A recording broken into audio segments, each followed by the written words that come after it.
Hello my dear student, आपके अपने channel Shiv classes में आपका स्वागत है।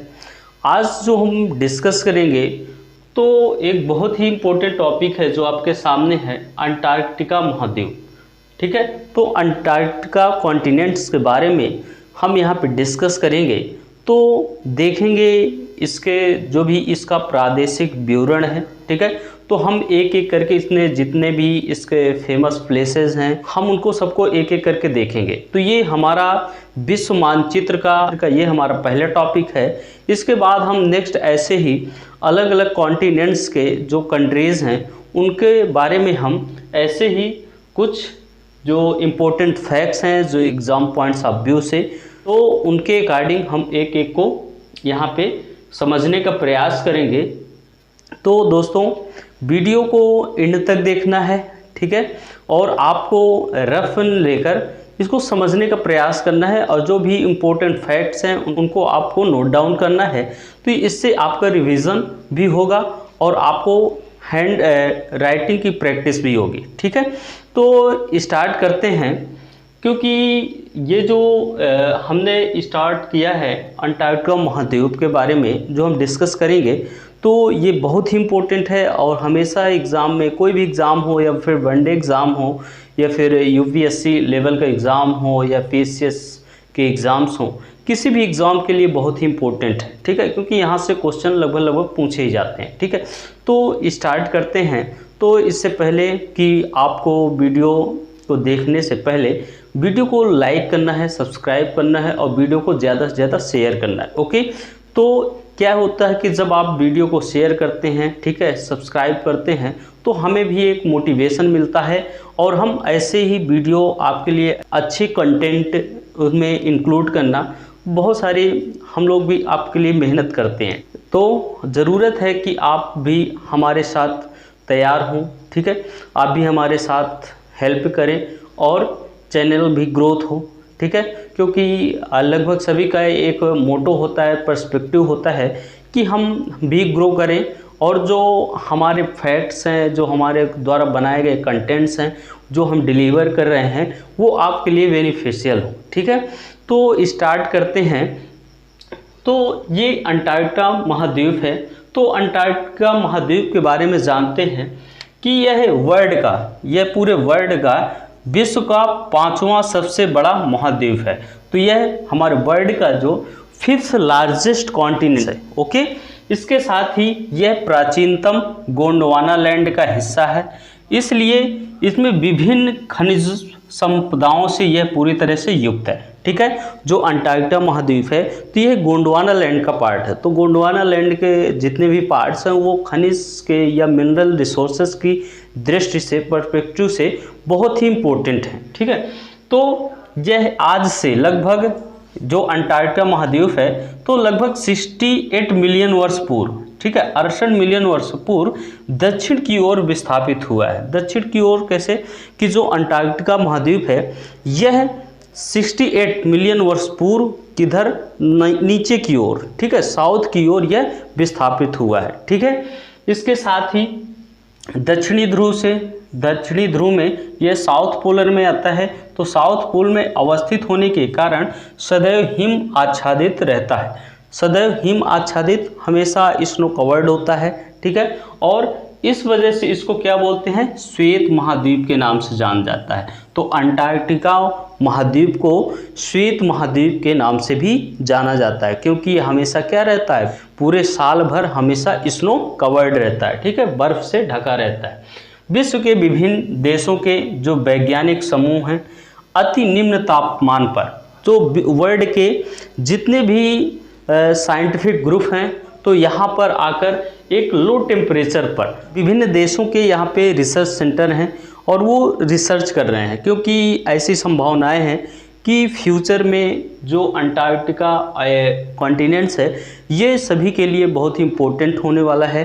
ठीक है, और इसमें बहुत सारी पॉसिबिलिटीज़ हैं कि यहाँ भी रहने लायक एक टाइम ऐसा आएगा जहाँ पे लोग यहाँ पे बसेंगे, रहेंगे। ठीक है, तो विश्व के विभिन्न देशों का वैज्ञानिक समूह, ठीक है, अति निम्न तापमान पर, एकदम बिल्कुल लो टेम्परेचर पर विभिन्न प्रकार के शोध संचालित कर रहे हैं, इसलिए इसे विज्ञान को समर्पित महादेश भी कहा जाता है। बहुत इंपॉर्टेंट फैक्ट दोस्तों, इसे विज्ञान को समर्पित महादेश भी कहा जाता है, क्योंकि यहाँ पर कोई रहने का स्थान नहीं है, केवल यहाँ पे रिसर्च सेंटर है। ठीक है, तो रिसर्च सेंटर की वजह से इसको विज्ञान को समर्पित महादेश कहा जाता है। तो इस महाद्वीप की क्या क्या भौगोलिक विशेषताएं हैं, क्या कैरेक्टरिस्टिक्स हैं, तो देखते हैं कि यहाँ का जो एक प्लेस है एमंडसन स्कॉट। एमंडसन स्कॉट क्या है? अंटार्कटिका का यह एक ऐसा मध्य बिंदु है, मिडिल पॉइंट है, जहाँ पर सर्वप्रथम 2 अमेरिकी अन्वेषणकर्ता पहुँचे थे। तो एमंडसन स्कॉट में सर्वप्रथम यहाँ पे 2 अमेरिकी अन्वेषणकर्ता जो खोज करने के लिए गए थे, तो वह इनके सेंटर में, तो अंटार्कटिका का जो मध्य बिंदु है एमंडसन स्कॉट, यहाँ पर जो 2 अमेरिकी अन्वेषणकर्ता पहुँचे थे सर्वप्रथम, तो ये बहुत इंपॉर्टेंट है। इसके बाद है ट्रांस अंटार्कटिका माउंटेन। तो ट्रांस अंटार्कटिका जो माउंटेन्स है अंटार्कटिका के दक्षिण मध्य में अवस्थित है। यह अंटार्कटिका के साउथ में अवस्थित है। एक प्राचीनतम वलित पर्वत माउंट फोल्डेड माउंटेन है। ठीक है, फोल्डेड माउंटेन है जो कि महाद्वीप को 2 भागों में विभक्त करता है। तो कौन कौन से भागों में विभक्त करता है? एक नॉर्थ में है, जो अंटार्कटिका के नॉर्थ में, तो उसको ग्रेटर अंटार्कटिका बोला जाता है। वहीं साउथ में लेसर अंटार्कटिका है। तो लेसर, इसमें 2 पार्ट हैं, एक हमारा ग्रेटर अंटार्कटिका जो कि नॉर्थ का पार्ट है, और जो साउथ पार्ट है हमारा अंटार्कटिका का, उसको लेसर अंटार्कटिका बोला जाता है। यहाँ की जो सबसे ऊंची चोटी है, जो सर्वोच्च चोटी है, हाईएस्ट पीक जो है वह है विंसन मासिफ। तो अगर हमें इस एग्ज़ाम में ये पूछा जाता है कि अंटार्कटिका महाद्वीप की जो सर्वोच्च चोटी है तो कौन सी है, तो वह है विंसन मासिफ। ओके, फिर है नेक्स्ट पाल्मर लैंड। तो पाल्मर लैंड जो है हमारे अंटार्कटिका के नॉर्थ और वेस्ट पार्ट को बोला जाता है। ठीक है, तो अंटार्कटिका का सबसे लंबा प्रायद्वीप, एक ऐसा प्रायद्वीप भाग जो कि एकमात्र ऐसा स्थान है जहां कुछ महीने हिमयुक्त, मतलब आइस फ्री रहता है। तो जब आइस फ्री होता है तब वहाँ पर जितने भी अधिकांश देशों के रिसर्च सेंटर है, तो वहाँ पर जाके रिसर्च करते हैं। ठीक है, इसलिए विश्व के अधिकांश शोध संस्थान यहीं पर अवस्थित हैं। ठीक है, पाल्मर लैंड एक ऐसा प्लेस है जहां विश्व के अधिकांश देशों के जो रिसर्च सेंटर हैं यहीं पर अवस्थित हैं। ठीक है, तो उनके अवस्थित होने के कारण जिस टाइम पे यहाँ पे फ्री युक्त होता है तो वो रिसर्च करते हैं। इसके बाद जैसे ही स्नो कवर्ड होता है तो वह रिसर्च सेंटर वह बंद हो जाते हैं। ओके, तो नेक्स्ट जो है प्लेस है वह है बेडल सी। तो जो बेडल सी है यह दक्षिण महासागर के तटीय भाग में अवस्थित है।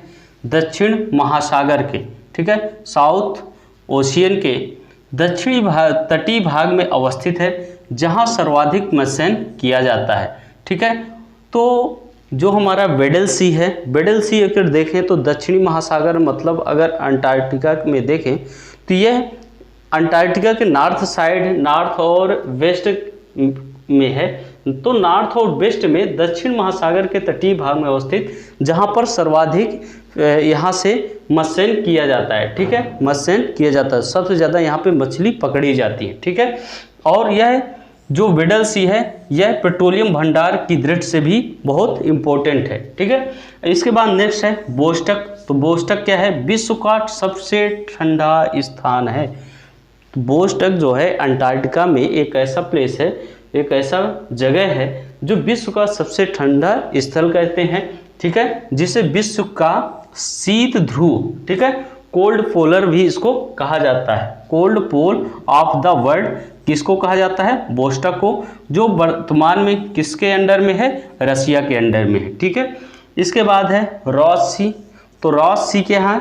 यह एक ऐसा छिछला सागर है। ठीक है, यह एक छिछला सागर है जहां पेट्रोलियम भंडार की संभावना है। ठीक है, तो रॉस सी में यह एक छिछला सागर है, जो इसकी जो नीचे की गहराई है वह कम होती है। छिछला सागर है, पानी दूर तक फैला रहता है। तो ये पेट्रोलियम भंडार की यहाँ पे काफ़ी संभावनाएं हैं।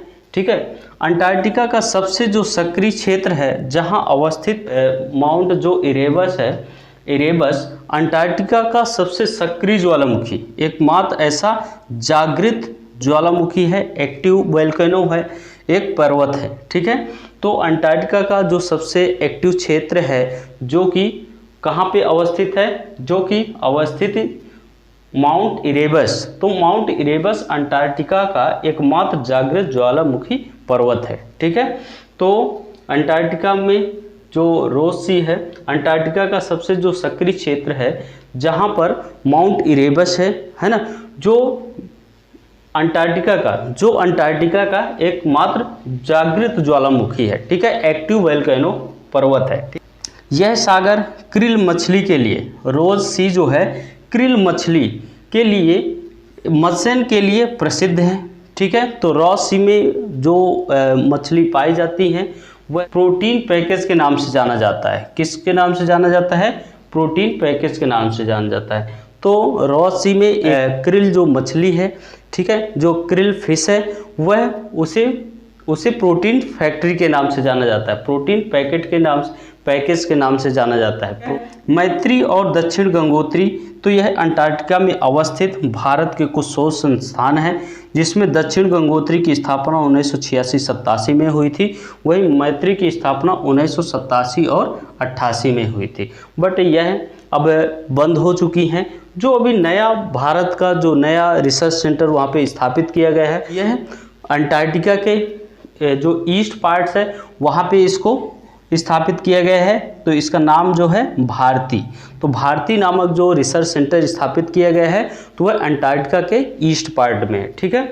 साथ ही जो 2020 से इसमें शोध किए जा रहे हैं, रिसर्च किए जा रहे हैं।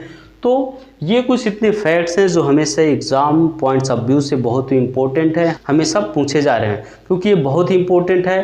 तो मैं यह कह सकता हूँ कि आप अगर ये वीडियो 1 से 2 टाइम वॉच कर लिए और आप जितने भी इतने फैक्ट्स हैं जो मैंने कंटेंट इंक्लूड किया, अगर आप इतना पढ़ लेते हैं तो मुझे लगता है अलग से आपको पढ़ने की ज़रूरत नहीं है। ठीक है।